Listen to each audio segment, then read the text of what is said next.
Hey guys, Derek Johnson here. Been getting a lot of text and emails today and yesterday after the TechCrunch article about GroupMe.com. And a lot of people are going, oh geez, Derek, another competitor. You know, what are your thoughts about it? You know, they raised $850,000, which is a lot of money. And just want to get on video and kind of explain the difference between what a GroupMe and a Tatango service does and how they differ. And trust me, I think GroupMe is an awesome idea. It's been done many times before. We're using a company called CC Sync in our office to communicate with everybody. 3Jam, I know, is in that space. And what I like to call that space is the reply all SMS space. And what that is when someone sends out a message, let's say, you know, I have a group of friends, 5 friends, and we're all going out to the bar. Well, when I send a message out to those 5 friends, when one of, let's say, Chris, he responds to that message doesn't just go back to me, it goes back out to the other, 5 people. So it is really, a lot of messaging between, a small amount of people, and we like to call it reply all because everybody gets to see the message. Tatango, on the other hand, is completely different. Ours is a one-to-many and then a many-back-to-one type system. We think of it more of as an alert system. So when someone sends a Tatango text message, let's say a group leader like a church or a business or an organization, they would send one message and it goes out to all the people. And then if those people want to reply back to that message saying, hey, I'm not going to be there, yes, I want one, no, I don't want one, those messages all come back to that one person.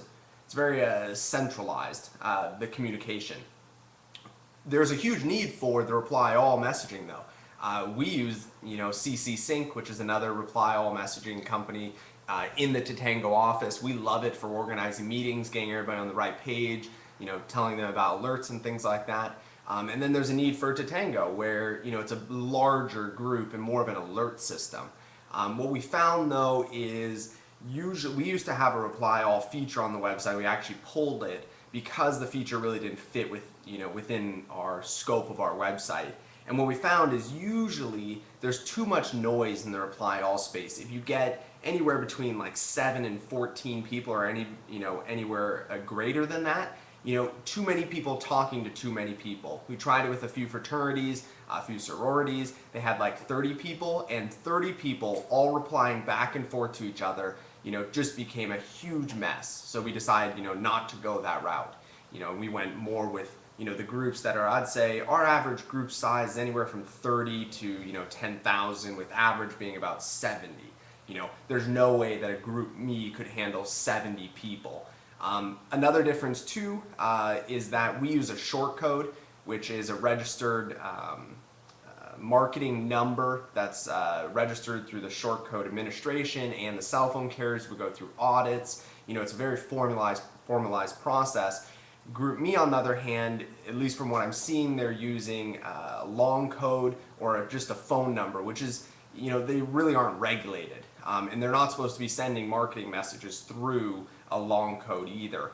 That's what the short code was developed for by the cell phone carriers. That's why you see American Idol and big Fortune 500 companies using the short code. They don't send it through a phone number. Anyway, I think there's a huge market for both of them. I'd love to see GroupMe actually charge for their service. I don't know how they're going to make money, especially with the high cost of text messaging. I think that's the way to go, is if you have a service that adds value, you should be able to charge for it. And I think there will be a certain amount of people that will pay for that. Even me, I'd pay, $4.99 a month for a GroupMe type service, for my office, because it is valuable. It does get the message out there. Anyway, that's kind of my analysis. I've been getting a lot of emails. Just want to get on the video, kind of explain, the difference between Tatango and GroupMe and, SMS, mass text messaging services and reply all text messaging services. If you guys have any questions, hit me up. My email is Derek, D-E-R-E-K, @tatango.com. Talk to you guys later.